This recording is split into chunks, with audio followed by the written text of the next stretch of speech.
오늘 저는요, 근사한 믿음이라는 제목으로 말씀을 나누고자 합니다. 여러분, 21절에서 23절까지 3절밖에 안 되는 말씀이기 때문에 금방 제가 무슨 말씀을, 내용을 따로 설명드리지 않을지라도 여러분 금방 이해하셨을 줄로 믿습니다. 저보다 성경을 읽고 또 연구하시고 묵상하신 이 연수가 훨씬 높으신 분들이기 때문에 제가 다른 설명을 드리지 않아도 될 줄로 믿습니다.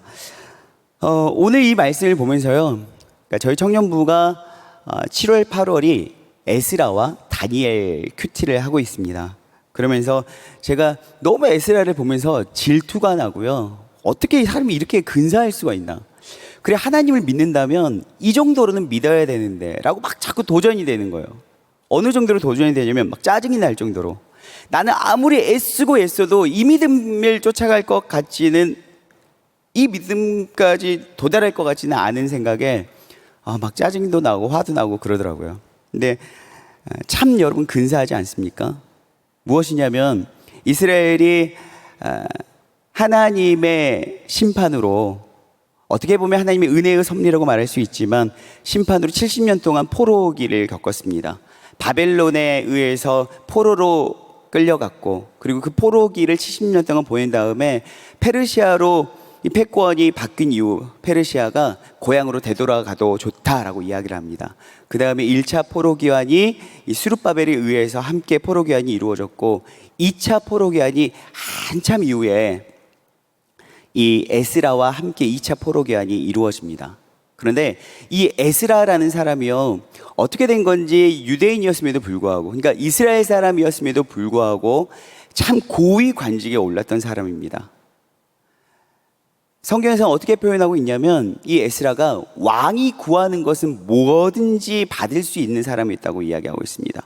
그런데 오늘 성경은요, 이렇게 기록하고 있습니다. 에스라가 2차 포로기환을 이제 거의 9,000명 가량 되는, 물론 성경에는 1,700여 명 정도로 성경에는 기록이 되어 있지만 그것은 남자들만, 장정들만 이야기했던 거고, 아마 가족들과 하면은 거의 9,000명 가량 정도가 되지 않았을까 싶습니다. 그 정도 가량이 되는 이 유대인들과 함께 2차 포로기환을 준비하는데요, 몇백 킬로가 되는, 800킬로 정도가 되는 길을 이제 떠나야 돼요. 페르시아의 땅에서 예루살렘으로 갑니다. 그런데 그 당시에는요, 산적이나 위험 요소가 너무너무 많았어요.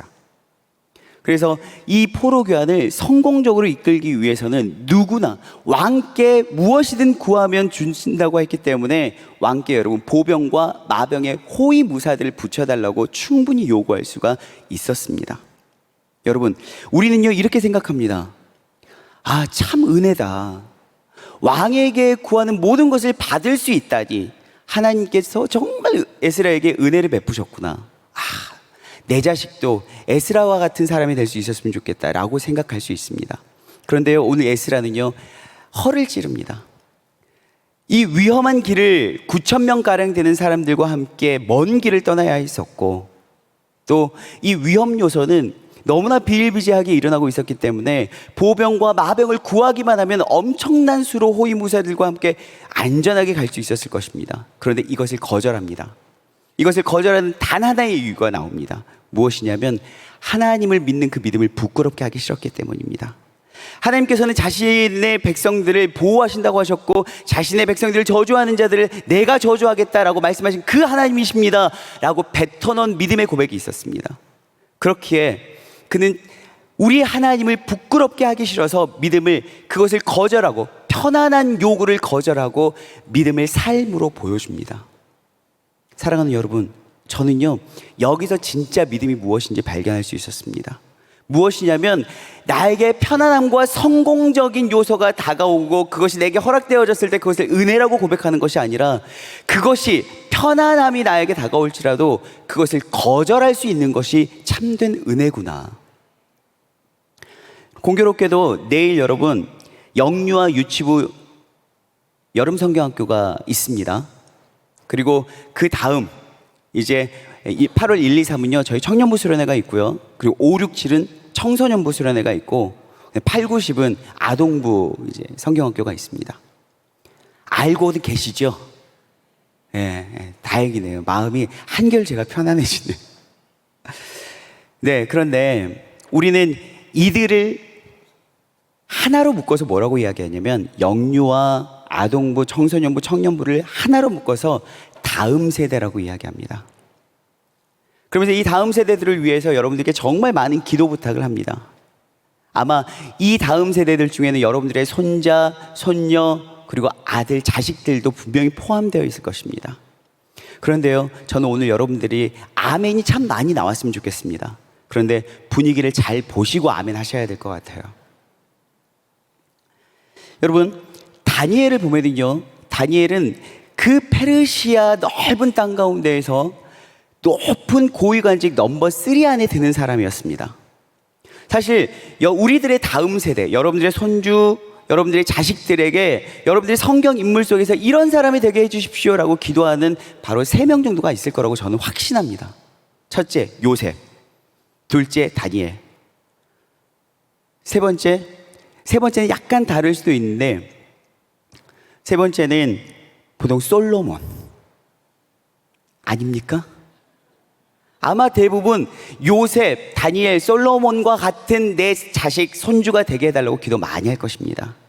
그리고 그렇게 되게 해 주시라고 엄청 은혜 베풀어 주시라고 기도하실 것 같아요. 아마 그 결과에는 이런 것이 있을 것 같습니다. 하나님, 요셉에게 은혜 주셔서 국무총리 되었고, 다니엘에게 은혜 주셔서 페르시아의 넘버 3가 되었고, 솔로몬에게 은혜 주셔서 황금과 같은 성전을 지을 수 있지 않았습니까? 하나님, 내 자녀들에게 그런 은혜를 주셔서 국무총리와 같이 높은 고위관직도 이르게 하시고, 다니엘과 같이 넘버 3도 되게 하시고, 솔로몬과 같은 지혜도 주십시오라고 기도해요. 아마도 이런 기도 엄청 많이 하실 것 같습니다. 그리고요, 저는 다음 세대들을 위해서 대표 기도하러 예배 가운데 이 자리에 서신 분들이 그렇게 기도하시는 거 정말 많이 들었습니다. 그리고 저도 정말 그렇게 될 수 있었으면 좋겠습니다. 그러나 저는 그것이 은혜라고만은 생각하지 않습니다. 사랑하는 여러분, 다니엘서를 유심히 보면은요, 다니엘은 어렸을 때 10대 시절에 바벨론의 느부갓네살 왕에 의해서 포로로 끌려옵니다. 그럼에도 불구하고 그의 결단은 한결같았습니다. 왕이 주는 음식을 먹지 않겠다라고 이야기합니다. 여러분, 그 나이에 나라와 민족을 생각하고 야훼 신앙을 기억하면서 왕이 주는 음식을 거절할 수 있는 그 담대함, 저는 여러분 그것이 은혜라고 믿습니다. 두 번째, 느부갓네살 왕이 금신상을 만들어서 여기에 절하지 않으면 풀무불에 집어넣겠다라고 대단히 겁을 줍니다. 그럼에도 불구하고 목숨을 구걸하지 않습니다. 거기 기꺼이 들어가겠습니다라고 이야기하고요, 주님께서 그리 아니하실지라도 전 상관없습니다라고 말한 것이 다니엘과 그 친구들의 믿음이었습니다. 느부갓네살 왕이요, 열이 받았어요. 그래서 불을 7배나 더 뜨겁게 이야기하려고 합니다. 아마 그 근처만 가도 화르륵 타버릴 만한 그런 불이었습니다. 그런데요, 그럼에도 불구하고 주저하지 않고 그 불 속으로 뛰어드는 것이 다니엘입니다. 다니엘의 고위관직은요, 바로 여러분 어느 날 뚝딱 그의 스마트한 머리로만 되어지지 않았습니다. 성경을 보면 그 모든 요셉이나 다니엘이나 솔로몬이 하나님의 도우심에 의해서 그 자리까지 오를 수 있었습니다. 이것은 하나님의 은혜라고만 해석하는 것이 아니라 하나님의 섭리였습니다. 누구나 그 과정을 은혜 받으면 되는 것이 아니라 그들에게 허락하신 하나님의 특별한 섭리였다는 거예요. 그렇다면 진짜 은혜가 무엇이냐면 풀무불 앞에서도 두려워하지 않고 믿음을 지킬 수 있었던 것. 여러분, 저는 그것이 믿음이라고 믿습니다. 뿐만 아니라 다니엘이 너무 잘 나가니까요, 시기 질투하는 사람이 있었습니다. 그래서 주변에 많은 사람들이 다니엘을 위해서 덫을 넣습니다. 올무를 넣는데 무엇이냐면 30일 동안 어떤 신에게나 사람에나 구하기만 하면 사자굴에 던져 넣는 거예요. 물론 다니엘은 이때는 다리오 왕 시절이기 때문에 거의 한 80세 정도의 노년입니다. 그런데 이 고집쟁이 다니엘이, 고집센 할아버지가 된 다니엘이요, 그것을 뻔히 알고도, 다니엘서 6장 10절을 보면 알고도라고 나와 있습니다. 알고도 하루에 3번씩, 그것도 창을 열고 창문을 닫고 몰래 이불 속에서 해도 사실 그 믿음 대단하다 싶은데, 창을 활짝 열고 여러분 하루에 3번씩 기도합니다. 사랑하는 여러분, 여러분들의 자녀가 이런 상황 가운데 있었다고 칩시다. 왕이 아닌 신이나 다른 사람에게 무언가를 구하면 사자굴에 던져넣어요. 그것도 30일 동안. 여러분들의 자녀가 그런 처지에 놓여 있다면 여러분 무엇이라고 하겠습니까? 엄마, 나 그럼에도 불구하고 기도할래. 하나님이 나에게 그런 감동을 주셨어. 나 그냥 기도할 거야. 아마도 제 생각에는요, 우리 부모님들 그럴 것 같아요. 너만 믿음 있냐? 너만 믿음 있어? 왜 그렇게 유별나냐? 마음속으로만 기도하면 그건 기도 아니대? 하나님이 꼭 창을 활짝 열고 다 보란 듯이 하고 기도해야지 그 기도 들어주신대? 왜 니만 그래가지고 내 속을 이렇게 썩이냐? 아마도 저는 그럴 것 같아요. 참 유별나다. 웬만큼 오버해. 니만 믿음 있냐? 라고 하실 것 같아요. 그러나 모르겠어요. 다니엘이 80세 정도 됐기 때문에 그 부모님이 돌아가셨기 때문에 그런 말씀을 기록되지 않지만 할아버지였기 때문에 마음껏 할 수 있었을까요? 그러나 여러분, 죽음이 두려운 건 어린이나 노년이나 마찬가지예요. 그 다니엘이 사자굴을 앞에 두고요, 창문을 활짝 열고, 이건 누구나 다 보라는 겁니다. 알고도 했다는 거예요. 모르고 했다고 쳐도 하나님의 참 은혜다 싶은데 알고도 모든 문을 활짝 열고 하루에 3번씩 기도합니다. 결과는 어떻습니까? 다른 사람들의 모든 눈을 가리워주고 그걸 아무도 못 보게 했다면 참 은혜였겠지만 사자굴에 던져 들어가게 됩니다. 우리 잘 아시죠? 아무런 이상 없이 멀쩡하게 살아 들어옵니다. 우리는요, 무엇이 문제냐면 다니엘이 풀무불 가운데에서 하나도 상하지 않고 살아 돌아온 것을 은혜라고 하고요, 사자굴에 떨어졌다가도 하나도 상하지 않고 돌아온 것을 은혜라고 이야기해요. 꼭 무언가 잘 되고 형통케 되었을 때 그것을 은혜라고 이야기합니다. 아니요, 그게 은혜가 아니에요. 사자굴에 던져놓겠다는 엄포에도 불구하고 담대하게 여전히 그 믿음을 지키면서 보란듯이 기도할 수 있었던 것, 여러분, 그게 믿음입니다. 우리가 내 자식과 손주가 다니엘처럼 되기를 기도해야 된다면 여러분, 바로 그 믿음 갖게 해달라고 기도해야 되는 거예요. 우는 사자같이 달려드는 이 세대 가운데서도 하나님, 우리 자식이, 우리 손주가 그 믿음 갖게 해주십시오. 사랑하는 여러분, 우리가 그토록 내 자녀가 되기를 소망하는 요셉 한번 봐볼까요? 요셉은요, 기구한 인생 살았습니다. 그런데 주인의 보디발의 아내가 유혹을 해요. 아무도 없어요. 눈 딱 감고 사고 치면 돼요. 그런데 그 상황 가운데에서 하나님의 시선을 의식합니다. 여러분, 무엇이 은혜입니까? 이것이 은혜입니다.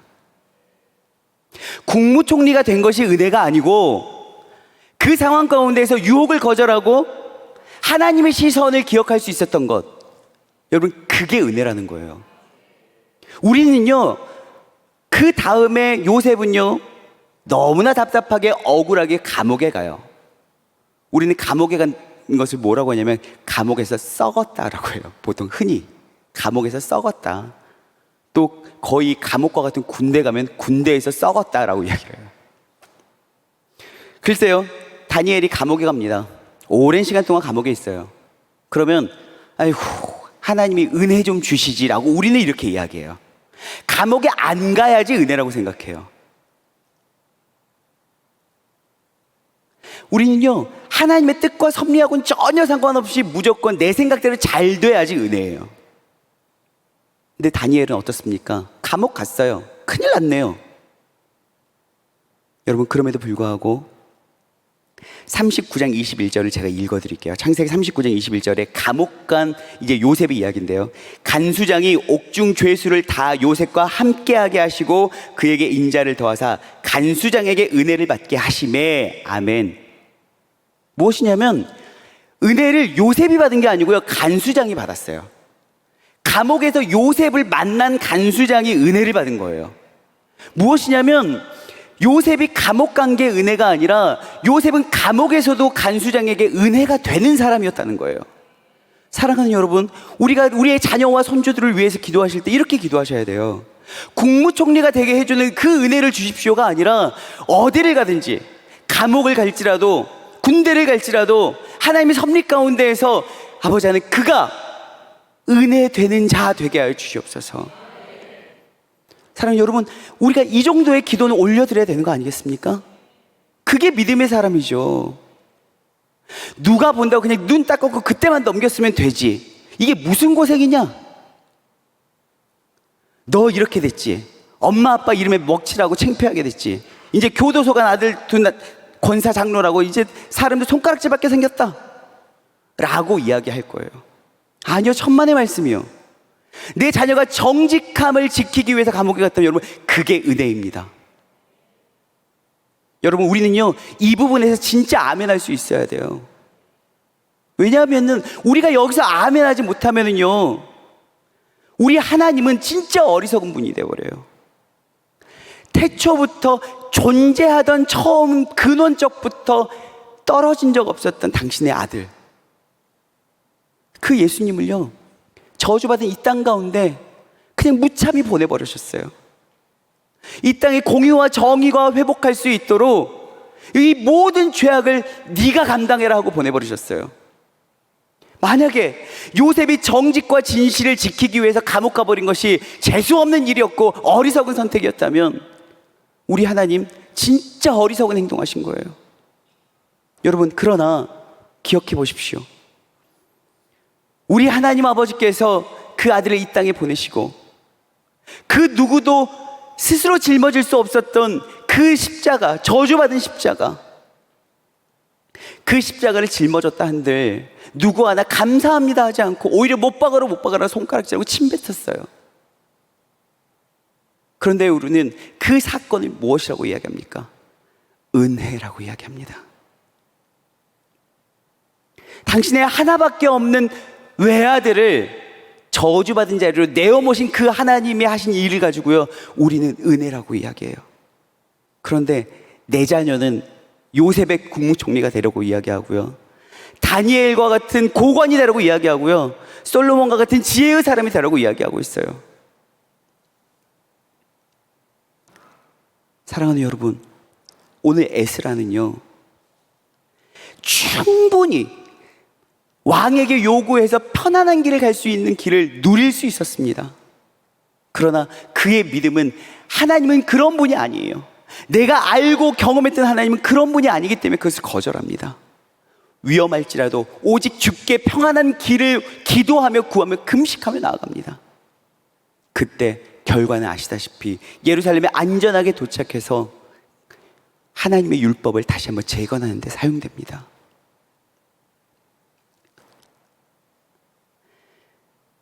사랑하는 여러분, 저는요 청년부 사역하면서 저는 교육부, 저희 교회 교육부서도 쭉 지나왔는데요, 저희 전도사님들이 아마 지금 겪고 계실 수도 있어요. 저도 겪었고 지금도 겪고 있어요. 저는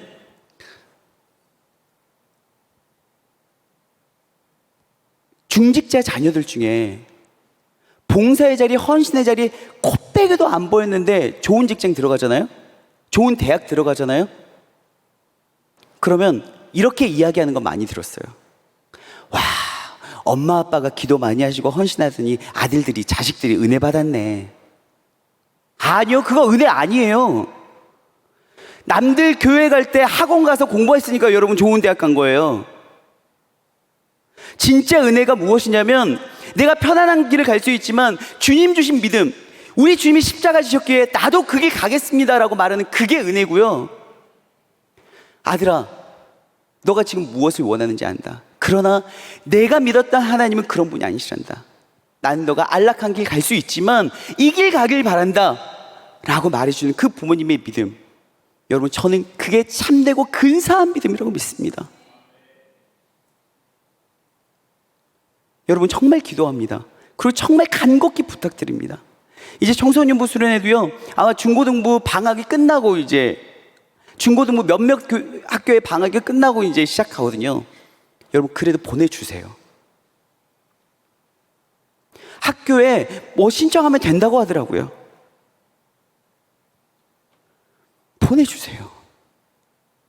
그리고 그렇게 기도해 주세요. 단순히 고위간직거서 돈 많이 벌고 좋은 직장 들어가는 것이 아니라 너가 진짜 민족과 열방의 하나님의 대안이 되기 위해서 주님의 그 방법처럼 주님이 가신 길을 가거라. 저는요, 적어도 이렇게 억수같이 비가 쏟아지는 날 금요 성령 집회를 오신 부모님들이라면 그렇게 하실 수 있는 분이라고 믿습니다. 사랑하는 여러분, 좋은 대학 나와서 좋은 직장 가잖아요. 하나님 앞에 봉사하고 예배 드릴 시간도 없어요. 야근하느라. 그럼에도 불구하고 내 자녀와 내 자녀의 자녀가 하나님께 예배하지 못한다면 여러분, 그것이 복입니까?